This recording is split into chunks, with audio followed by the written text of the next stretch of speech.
IAS Academy. Hello all, welcome to IAS Academy and welcome back to the program Editorial Daily, which enriches your perspective and enhances your answer rating. So let's get started with our today's session. Yes, the first article for today is Canada-India Defense Collaboration for a Secure Future. This discussion is the growing defense partnership between the Canada and the India in a rapidly changing global security environment. So it argues that both the countries have a complementary strengths. It has complementary strengths in defense, technology, critical minerals, and the Indo Pacific region, and making the strategic cooperation which is beneficial for both. Okay, so when we look into the background of this context, if we see the global security environment is changing rapidly. Global security environment is changing rapidly due to the drone warfare which is being used in the wars, and when we see the artificial intelligence, the AI, and if we see the autonomous weapons and space based military systems and the cyber warfare. Due to all these conditions, the global security environment is changing. So Canada has announced a major defense reforms which is increasing the defense spending and the modernizing its armed forces. So this creates an opportunity for a stronger cooperation with India. Okay, next, when we see why India and Canada has the defense cooperation important means, see, when we see this defense and security cooperation related theme, both the countries have a strengthened military engagement through the defense dialogue mechanism, the exchange of this defense advisors, and the military education exchanges, and the participation in the naval exercises such as the naval exercises which are RIMPAC, that is Rim of the Pacific exercise, and the Talisman Sabri.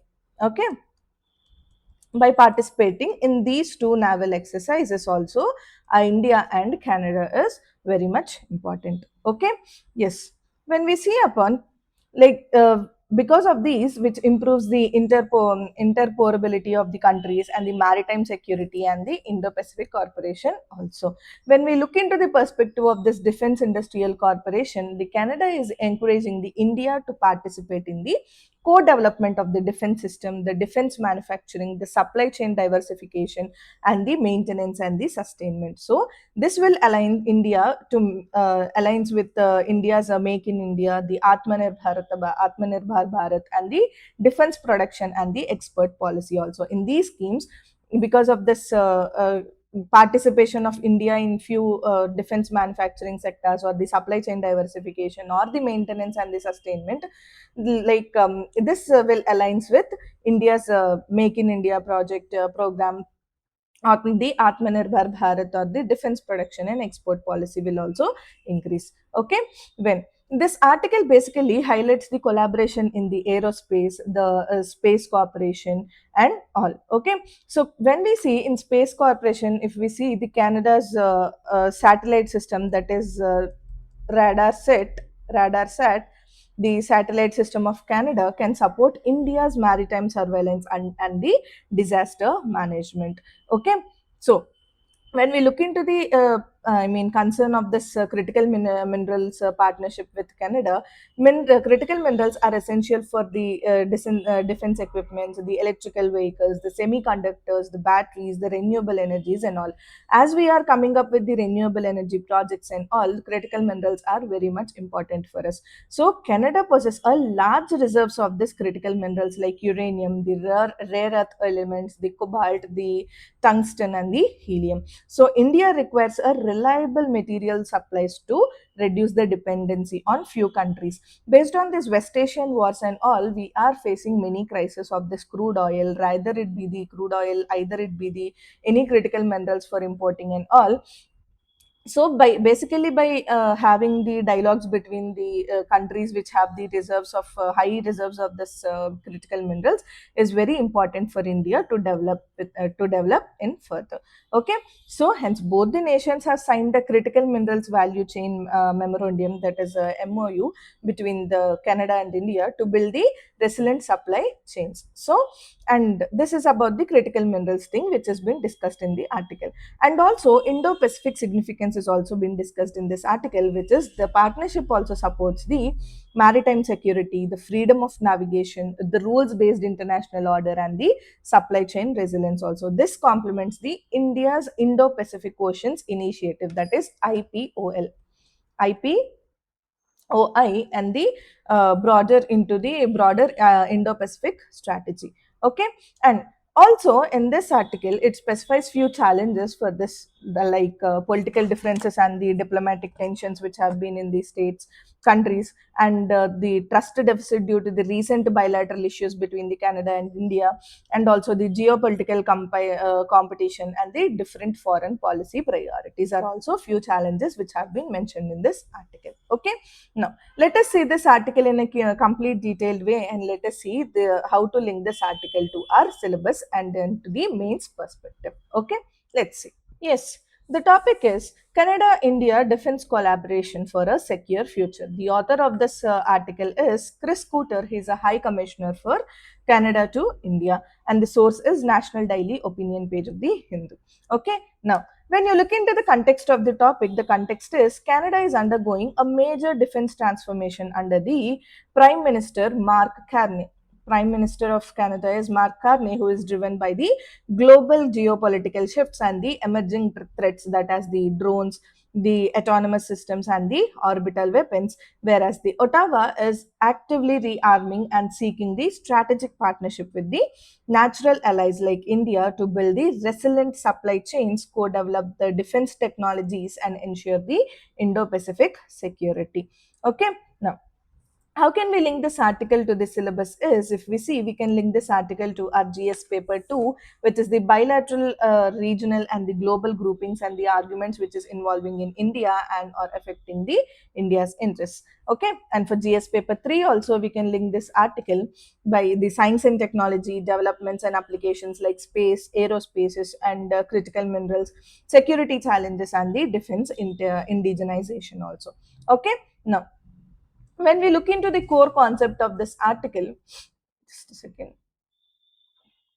Yes, when you see the core context and the key data points which we can take up from this article is, in that first one is Canada defense posture, the transformation. Like when we see the budget exclamation, when the Canada has committed to reaching the 5% of its GDP on the defense by 2035. So it has surpassed the 2% NATO benchmark in March 2006. By March 2006, it has achieved 2% of NATO benchmark, which is positioning it among the top 10 global defense spenders.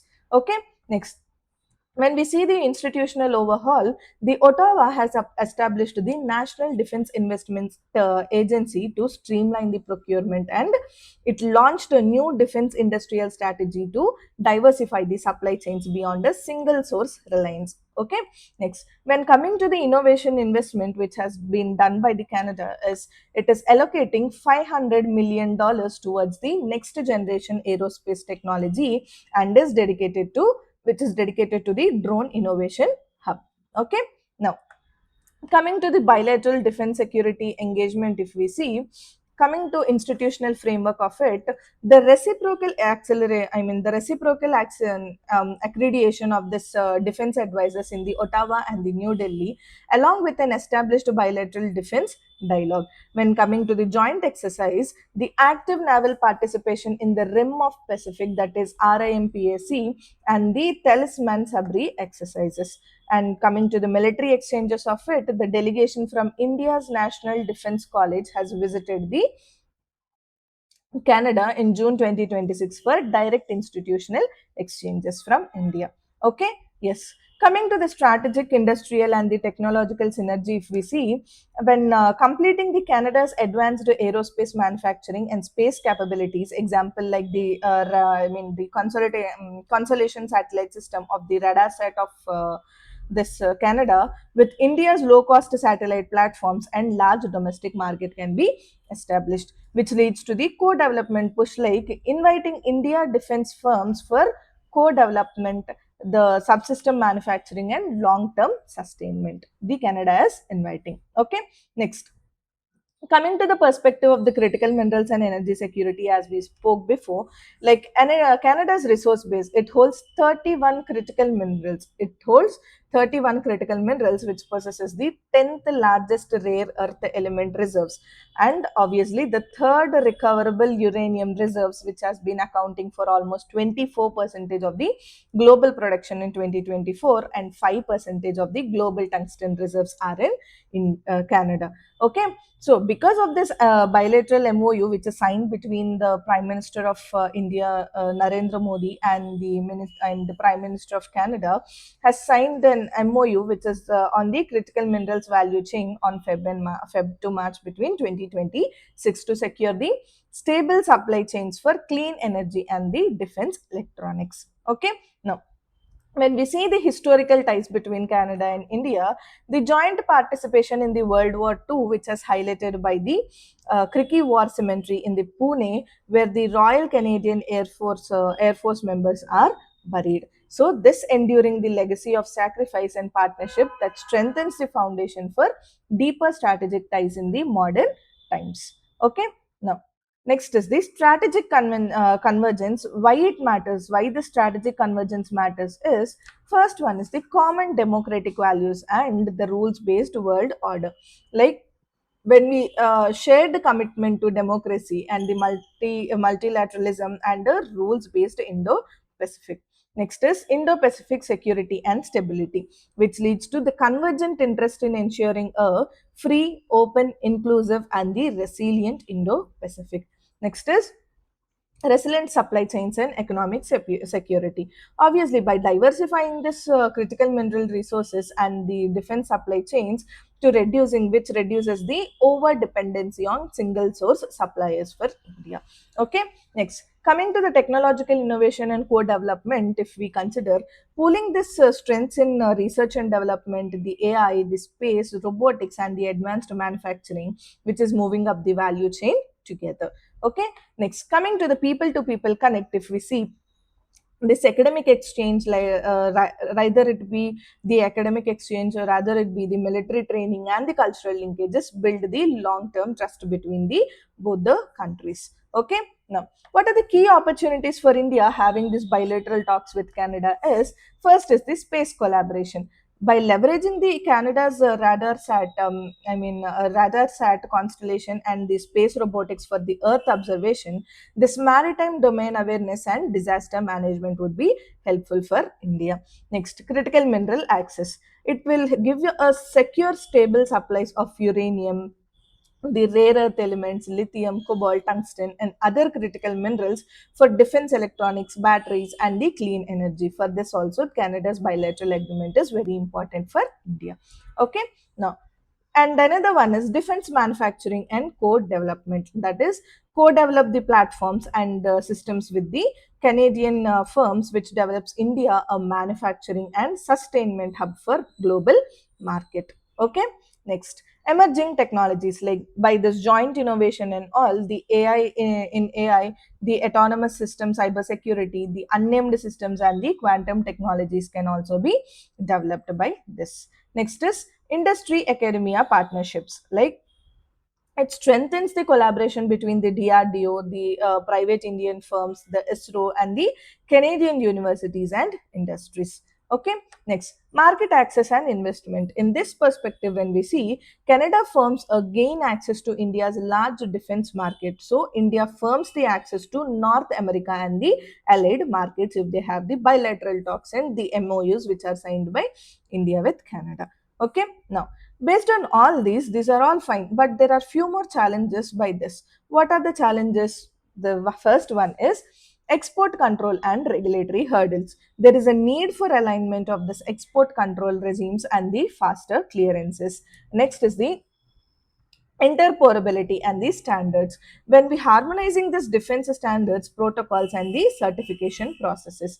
Next is protection of the IP and the technology security, which is ensuring the balanced protection of intellectual properties and the sensitive technologies. Next is the cost competitiveness and the supply chain viability, like when we see the marketing joint production globally competitive and commercially viable, this joint marketing production. Okay, next, geographic and logistical distance. If we see, it has a high logistic cost and the time zone differences between Canada and India is very high. Okay, next, consistent political and policy continuity, like sustaining the long term commitment across the political cycles. Okay, now when we look into the way forward for this topic, if we can write, we have to say that the institutionalized annual defense industrial dialogue at a political and military level has to be done, and has to create job working groups on space and critical minerals, AI, and the next generation defense system, that which is very much helpful for the jobless people, and facilitate the co-development and co-production under the Make in India scheme and Canada's industrial strategy. Okay, and also to promote the private sector partnership like startups and the innovation clusters, and also enhance the information sharing and the maritime domain awareness in the Indo-Pacific region, and also strengthen the people to people and military training exchanges for long term trust. Okay, now, and what is the major key takeaway from this article which we can see is Canada and India share a vision of peace, which is prosperity and security in the Indo-Pacific. So our defense partnership is built on trust, shared values, and a commitment to innovation and resilience. Together, we can build the secure supply chain which can co-develop the advanced technologies and ensure a safer, more prosperous future for our citizenships and the world. Okay, now there are few key terminologies which we can take up from this article. The first one is the critical mineral value chain. This is the end-to-end processing framework for strategically vital minerals like cobalt, lithium, the rare earth minerals, rare earth elements, and the uranium, which is required for high-tech defense and clean technology industries. Okay, now radar sat, which is the constellation system of the Canada's advanced earth observation satellite, which is a constellation capable of all weather monitoring, which is useful for maritime domain awareness. Okay, next, co-development and sustainment. What is it? It is nothing but moving beyond the buyer seller dynamics to jointly design, manufacture, and maintain the defense systems for long term capability and interoperability. Okay, now Mm, and let us guide some question for the practice. If we can see, I'll tell this question, note it down, so that write this question and ping us back in the comment section, or else share us to our Telegram channel so we could see the answer. Okay, so yes, how can India leverage Canada's reserves of critical minerals and space technologies to strengthen its defense manufacturing ecosystem under the Atmanirbhar Bharat initiative? This is the question. You can write it in 150 words and 150 words, and you all can send it in the Telegram channel. Okay, yes. Next, moving on to the next topic. Yes, the next article for today is which focus mainly on the walkability, the pediatrician rights, and the sustainable urban planning. Okay, which is the reclaiming the footpaths, taking cities back from cars. So this article basically argues that the Indian citizens have become vehicle centric rather than people centric. They have become vehicle centric rather than people centric. Okay, so the what you called making walking unsafe and inconvenient in these cities. So this article welcomes the recent Supreme Court judgment which is given recent Supreme Court judgment which is given, like recognized the safe footpaths as a constitutional right.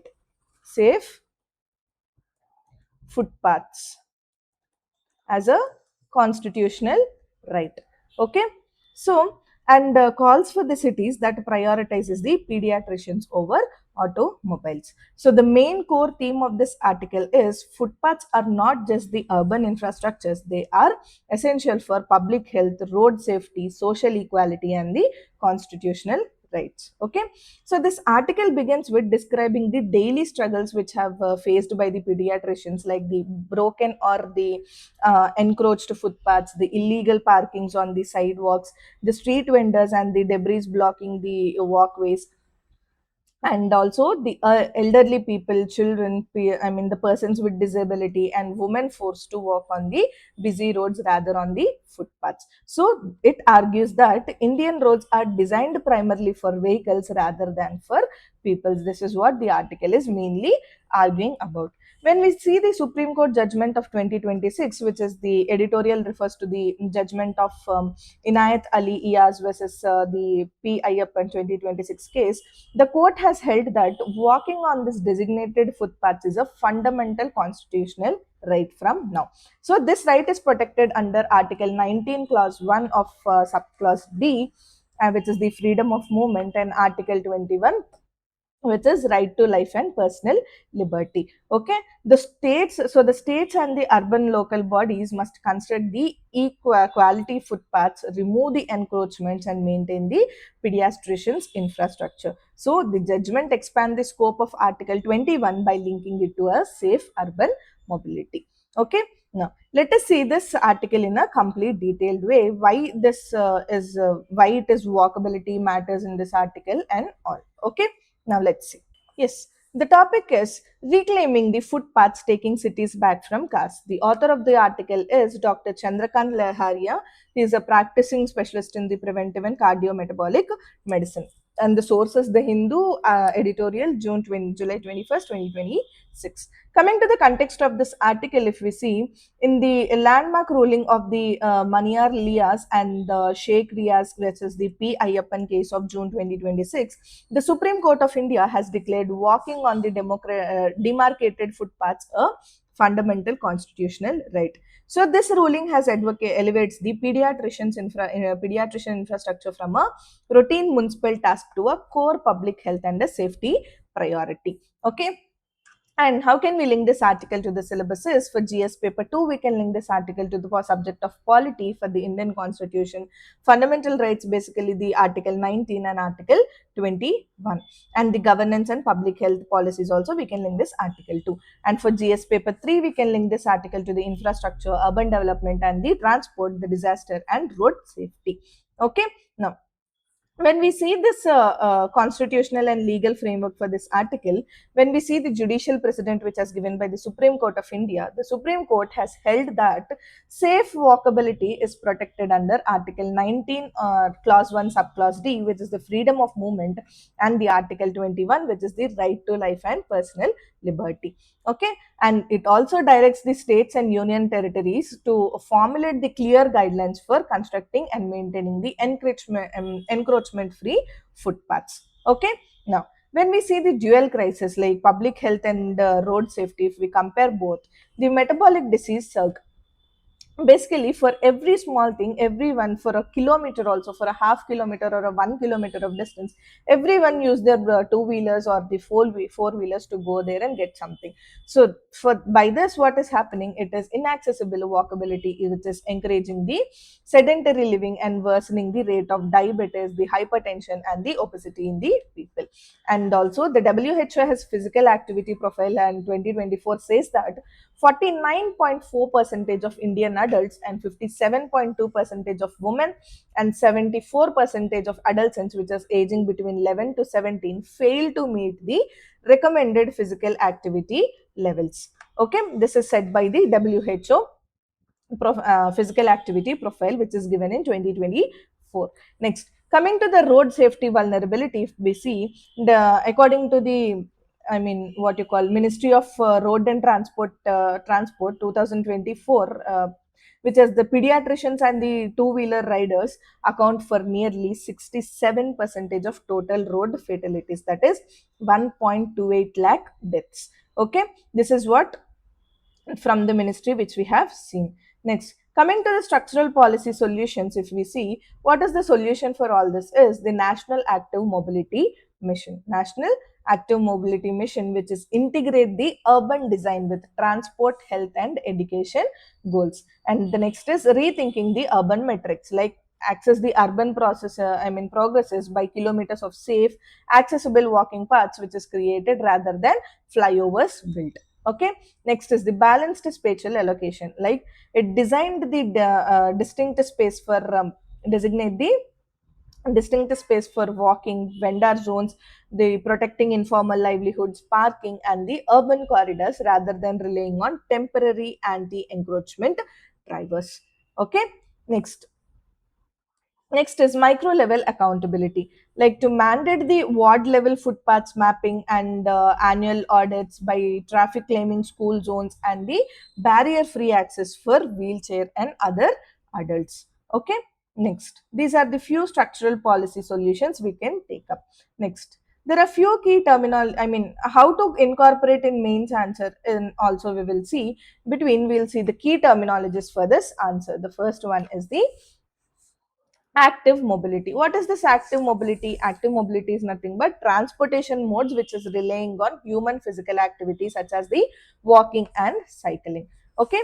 Next is build environment, like the human made physical surroundings like the streets, the sidewalks, buildings that directly shape the lifestyle and the habitats and the health outcomes of the people. Okay. Next is the traffic calming measures, like the design the features, example like speed humps, the raised cross signs which build into roads to reduce the motor vehicle speeds near pediatrician dense areas. Okay. Next, walkability. So the extent to which the built environment is friendly, safe, accessible, and comfortable to for people to walk. Okay. Next, pediatrician safety. It is nothing but a condition and measure that protects the pediatrician from injuries and fatalities and road and public spaces. Okay. Now, how to incorporate into this mains answer this article is by connecting for article 21 with SDG 11. The Supreme Court has recognition of the right to walk under article 21, which is the right to life and personal liberty, aligns strongly with sustainable development goal 11, which makes cities inclusive, safe, resilient, and sustainable. When we write the answer, we can link with this article 21 and the sustainable development goal 11. Okay. Now, when we say about the article 21, we can write like ensure the dignity, health, and freedom of movement, mandate safe accessible public spaces, and also obligate the state to protect life beyond more existence, which is including from road harms and environmental stress. And when we write about the SDG 11, if we see the sustainable cities and communities, if we write target 11.2, like provide access to safe, affordable, accessible, and sustainable transport systems for all, and target of 11.7, that is provide the universal access to safe, inclusive, and accessible green and public spaces, and promote the inclusive urbanization, well-being, equality, and resilience. So, basic insights for this answer which we can give is right to walk. Operationalizes the SD, the Sustainable Development Goal 11 at the constitutional level, which is making cities more people-centric, healthier, and environmentally sustainable. Okay, this is how we can incorporate into our means answer.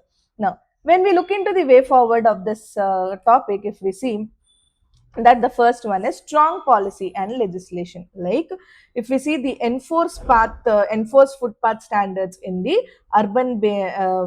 by laws, and also integrate the right to walk in the urban policy framework and ensure the penalties for encroachments and footpath misuse. Okay. Next, people centric urban design. And by doing this people centric urban design, like design the cities for people, not just for vehicles, and prioritize the last mile walking connectivity to public transport, and create a shaded, well lit, inclusive, and universal design footpaths. This is one of the way forward which we can talk about. Next is integrated mobility planning, like to promote the active mobility alongside the public transport, reduce the dependency on the private vehicles through this transient oriented development, and ensure the first and last mile through the walking and cycling. Next, when we see the next way forward, which we can give is the safety and accessibility, which implementing the traffic calming measures in the school and residential zones, ensure the barrier free access for the persons with disabilities, older adults, and the children, and improve the street lighting and the surveillances, which gives the safety and accessibility to the people. Next, inclusive and livelihood sensitive. It protects the space for the informal vendors through the designated vendor zones, and balance the pediatrician rights with the livelihood security, engage the communities in planning and implementation. Okay, next, by coming to the data monitoring and accountability, if we see, mandate the footpath mapping and the GIS based inventory, and conduct the annual audits for the footpath conditions, and fix the accountability at ward and city levels. Okay, now, and this also faces few challenges, and what are those challenges is, it is deeply enriched car centric mindset and infrastructure, and also the encroachments and weak encroachment of existing laws, and the fragmented governance across the multiple urban agencies, limited financial allocation, and competing the urban priorities, and also the lack of data monitoring and citizenship participation are the few challenges for this. Okay, now, coming to the conclusion of the topic, the right to walk is not just a legal procurement, it is a public health imperative, a road safety necessity, and a the cornerstone of inclusive urban development, which is reclaiming the footpaths, means reclaiming public spaces, public health, and the soul of our cities. So walking must become the first choice, not the last option in India's urban future. Okay, yes, this is the complete article which we are talking about. Okay, yes. And yes, these are the two articles which we have seen today. The first one is the Canada and India bilateral agreements of for this defense technology, the rare earth minerals, and all, and also about the walking pediatrician footpaths walking is a fundamental constitutional right as of now, which has the Supreme Court has declared. So these are the two articles for today. I hope everyone has liked this video. To have a complete PDF of it, do visit our website and download it from there. And do follow, like, share, and subscribe to our YouTube channel. And for more editorial analysis, and do follow our Instagram ID and Telegram ID for your UPSC preparations. All the links are provided in the description below, so do check that out. And yes, I'll see you all tomorrow with another editorial analysis. Thank you.